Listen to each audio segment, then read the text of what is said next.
ሁሉ ሰው የሚቀርብለትን ጥያቄ ካሁን በፊት እንግዲህ ለሴክተሩ እናሳውቃለን እንዲህ አይነት ችግሮች አሉ ተብለው ሲነሱ ማስታወሻ ይያዛል ለሴክተር እናስተላልፋለን ሴክተር ምላሽ ይስጥበት የሚል አፕሮች ነበር ዛሬ ላይ ግን ሁሉ አመራር ኢኳሊ እኔ ስለ ከተማና መሰረተ ልማት ማቀውን መረጃ ሌሎቹም በተመሳሳይ ያቃሉ ማለት ነውና ይሄ በዚህ ደረጃ ላይ ነው ያለው ብለው የሚያነሳበት መንገድ አለ ይሄ አመራሩና አቅም ለመገንባት የተከሄደበት መንገድና ሪሊ ተግባራዊ ለማድረግም የሚከሄድበት እንቅስቃሴ ኦሬዲ ትክክለኛ ቻናል ተፈጥሮለት እየሄደ ነው የሚለው ነገር ማንሳት ፈልጋለሁ በሌላ መንገድ ካሁን በፊት ብዙ ጊዜ ያው ህዝብና ወያያለን በተለይ ከለውጡ በፊት የተወሰነ ጊዜ ነበርና ያሁኑ ለየት የሚያደርገው መጀመሪያ አንድ አካባቢ ላይ ሲኬድ ምን ጥያቄ ተጠይቆ ነበር ለዛ ጥያቄው ደግሞ ያካባቢው ማህበረሰብ ምን ምላሽ ሰጠ የትኛው በፕሮግረስ ላይ ያለ የትኛው ለወደፊት ታስቧል የትኛው ምላሽ አግኝቷል ብሎ ገና ህዝብ ለማወያየት ዝግጅት ስናጠናቀቅ የመጀመሪያ የሚቀርበው ከተማ መስተዳድር ላይ ከሆነ ጥያቄ ተነስቶ የነበረው ባለፈው ውይይት 5 ጥያቄ መሰረታዊ ተነስቷል ለአምስቱ 1 2 3 4 5 ተብሎ ምላሽ ተሰጥቶ ያ ሪፖርት ከተደረገ በኋላ ነው ወደሚቀጥለው ምን ሄደው ማለት ነው ይሄ ማለት ህዝቡ ጋር አጠቃላይ የፈጠረው እንድምታ ምንድነው እየተደመጥን ነው ለይስሙላ አይደለም መንግስት ደግሞ ያዘውን ይፈታል ታማኝ መንግስት ነው መንግስት ጆሮ የለው የሚባል ከነበረበት ዛሬ ጆሮም አይንም አለው ደግሞ በጣም ቅርብ ነው እዚህ ካልተፈታ እዛ ይፈታል የሚል ከፍተኛ ትራስት ተፈጥሯል ከፍተኛ እምነት ተፈጥሯል ዛሬ እየሰራን ያለነው ስራ ደግሞ የበለጠ ስንቅ ሆኖታል ህዝቡ ችግር ላይ ያላችሁ ነው ይሄን የመሰለ ሰክሰስፉል ስራ የሰራችሁትና ከጎናችሁ ነን የሚል እጅግ የሚያነቃቃ ስሜት የነበረበት ነው ከተስፋ ብርሃን ወደሚጨበት ተስፋ ብለናል ይሄ የሚጨበት ተስፋ በደንብ ያየንበት አመት ነው ከህዝብ ጋር ሆነን ነው 2023 አካባቢ በአፍሪካ ካሉ ጥሩ ሀገሮች ወደፊት እንገኛለን ብለን እናስባለን 30 40 በአለም ካሉ ሀገሮች አሪያ ሆነን እንገኛለን ብለን እናስባለን እነዚህን ሁሉ ስራዎች ለማሳካት ህዝብን ነው መሰረት አድርገን የምንንቀሳቀሰው አሁን ከውይይቱ የተረዳ ነው ከዚህ በፊትም ቀድመን ተረተናል ጉዳዮችን ዛሬ አይደለም የተረዳ ነው አጠቃላይ የማኒፌስቶአችን ስናወጣ ፕሮግራሞቻችንን ስናወጣ ፖሊሲዎቻችንን ስናወጣ ህዝብን መሰረት ያደረገ ስራዎች የምንሰራ ከሆነ በኢትዮጵያ ውስጥ የምናስባቸውን ጉዳዮች እናሳካለን ብለን ነው የተነሳ ነው ይሄ ውይይት ደግሞ በአጋጣሚ የሁሉም ቦታ ውይይቶች ቀደም ብለን ገምግመናል በጋራ ገምግመናል ይሄ ውይይት ደግሞ እዚህ አሁን በተወሰኑት ከተማዎች ተከናውኖ የሚቋረጥ አይደለም በሁሉም የኢትዮጵያ ከተማዎች የሚቀጥል ውይይት ነው ሰፊ ህብረተሰብ ክፍል ደግመን እናገኛለን ብዬ አስባለሁ ከዚህ አንፃር ምን ላይ ነን የሚለው ነገር በደንብ ነግሮናል ምን ላይ ነው ያለነው ህብረተሰቡ ምንድነው ከኛ የሚፈልገው የጎደለው ነገር በየአካባቢው ምን ይመስላል የአመራር ስርዓታችን ምን መሆን መቻል አለብን የአመራር ስርዓታችን ላይ በደንብ ነግሮናል ሌላው ከህዝብ ጋር ያደረግነው ውይይት ህዝብና መንግስት ያለውን ጥምረት በደንብ እያሳዩ የምንሄድበትን ጉዳይ መሆኑን በደንብ አስረድተንበታል ተደርተንበታል በቂ ሀሳብም ሸምተን መተንበታል ህዝብ በአካባቢው ካሉ አመራሮች ጋር ካለው መዋቅር ፍለፊት ሆኖ መንግስት መጥቷል ብሎ እንግዲህ በሄድንበት ይሄ ነገር ተሰርቷል ይሄ ይጎላል ብሎ ማለቱ መንግስት መፈጸሚያ አቅሙን እንዲያሰላ መንግስት ያቀደውን እቅድ የሚፈጽሙለትን አመራሮቹንና የመንግስት ሰራተኞችን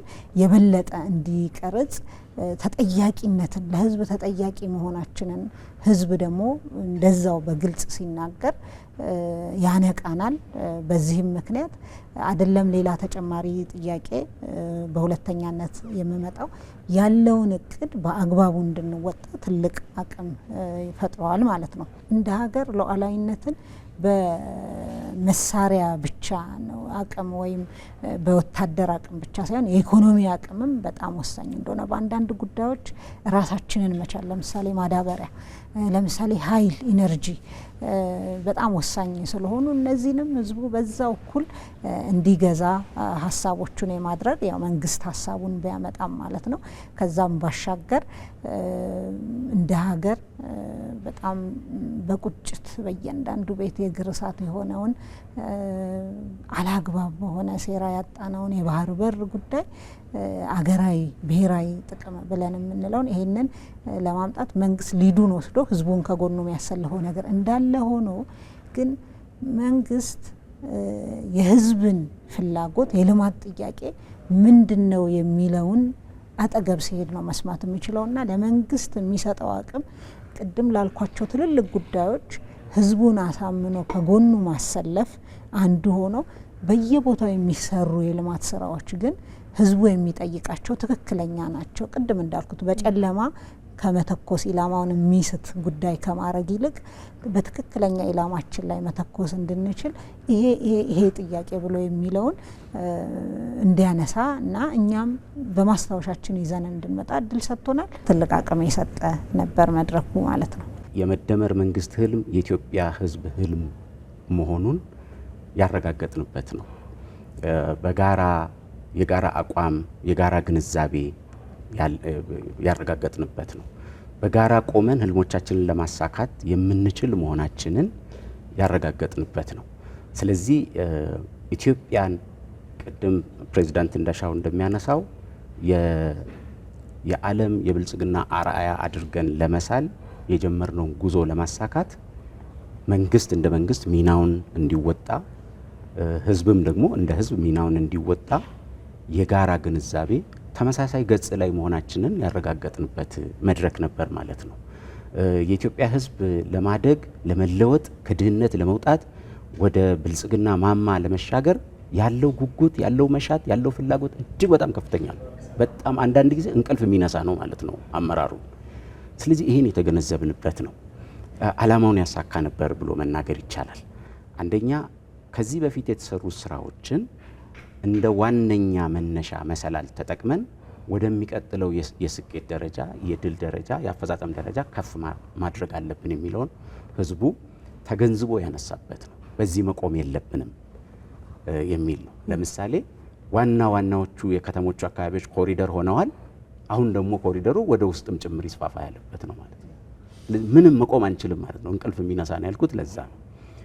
ይሄን ተገንዝበናል። መንግስት የልማት እቅድ አቅዶ ራዕይ ሰንቆ በሚንቀሳቀስበት ጊዜ ቶሎ የሚጋራ፣ ቶሎ የራሱ የሚያደርግ፣ ቶሎ አብሮ የሚሰለፍ ህዝብ እንዳለ አረጋግጠናል።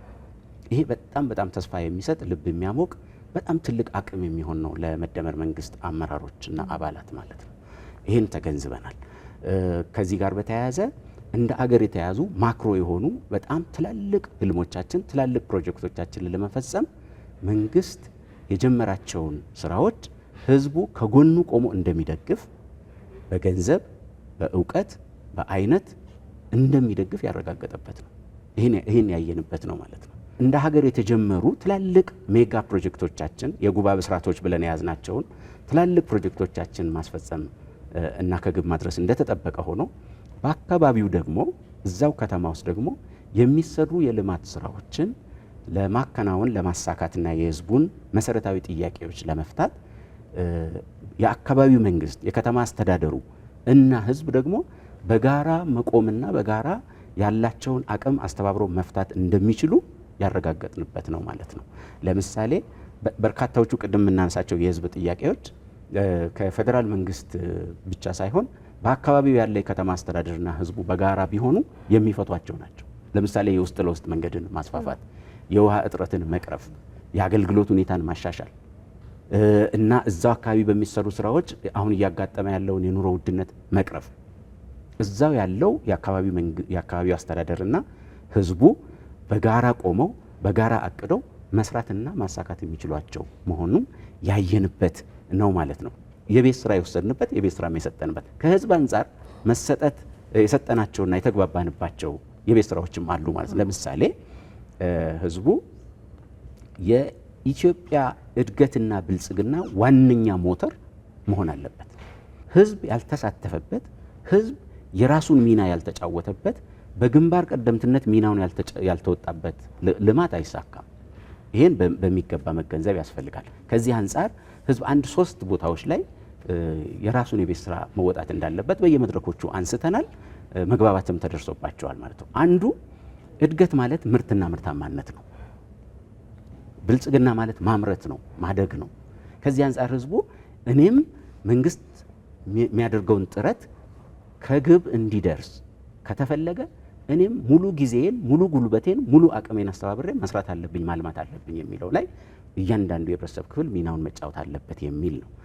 ሁለተኛ የሰራ ደግሞ እያንዳንዱ የህብረተሰብ ክፍል ከሚሰራው የመቆጠብ ቁጠባን ከፍ የማድረግ የቆጠበውን ደግሞ ቀስ በቀስ ወደ ኢንቨስትመንት እያሸጋገረ በግለሰብ ደረጃና በቤተሰብ ደረጃ የራሱን ብልጽግና የራሱን ከድህነት የመውጣት እንቅስቃሴ እንዲሁም ከደረጅነት የመላቀቅ ጥረቶቹን እያረጋገጠ የሚሄድ ከሆነ ሰው እንደ ሰው የከተማ ነዋሪው እንደ ከተማ ነዋሪ የሚሄድ ከሆነ ሀገር ከችግር እየተላቀቀች ትመጣለች። ይሄ እጅግ በጣም ወሳኝ ነው።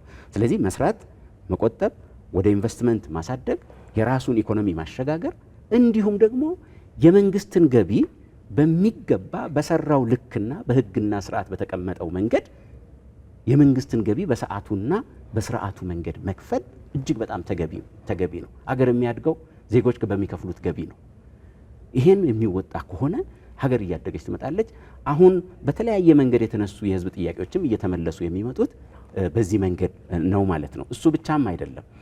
አሁን ያለውን የሰላምና የሀገራችን የመረጋጋት ሁኔታ ዘላቂና አስተማማኝ ሰላም ከማስፈን አንጻር ዜጎች በያሉበት ቦታ ሁሉ ሚናቸውን መጫወት አለባቸው የሚል እምነት አለኝ። የኢትዮጵያ ሰላም ማለት የእያንዳንዱ ዜጋ አስተዋጽኦ ያለበት ነገር ነው። የሀገራችን ታሪካዊ ጠላቶችም ሆነ የባንዳዎችና የባዳዎች ጥምረት የህዝቦችን ሰላም ማናጋት ላይ ትኩረት ያደርጋል። ዜጎቻችንን በሃይማኖት፣ በብሔር፣ በማንነት፣ በጎሳ በተለያዩ መንገድ ማጋጨት ላይ መሰረት ያደረገ አቅጣጫ ነው የሚከተሉት ታሪካዊ ጠላቶቻችን። ለዚህ እምቢ የሚል ማህበረሰብ፣ እምቢ የሚል ዜጋ መፈጠር መቻል አለበት። ከዚህ አንጻር እንደተለመደው የወንድማማችነት የአብሮነት እና ለሰርጎ ገብ አፍራሽ ኃይሎች እምቢ የሚል በጋራ የሚቆም በወንድማማችነት የሚቆም በብሔር የማይከፋፈል በሃይማኖት የማይከፋፈል በጎሳ የማይከፋፈል በሌላ የማንነት አውዶች የማይከፋፈል ማህበረሰብ እጅግ በጣም ወሳኝ ነው ማለት ነው። ይሄ ከሆነ ነው የሀገራችን ሁለንተናዊ ብልጽግና የሚሳካው የሚል ስለሆነ እኛም እንደ መንግስት እንደ መደመር መንግስት ኃላፊነቶቻችንን ቆጥረን ወስደናል። ዜጎች ደግሞ በያሉበት ቦታ መወጣት ያለባቸውን ሚና ደግሞ እና የቤት ስራ ቆጥረን የሰጠንበት ነው ማለት ነው።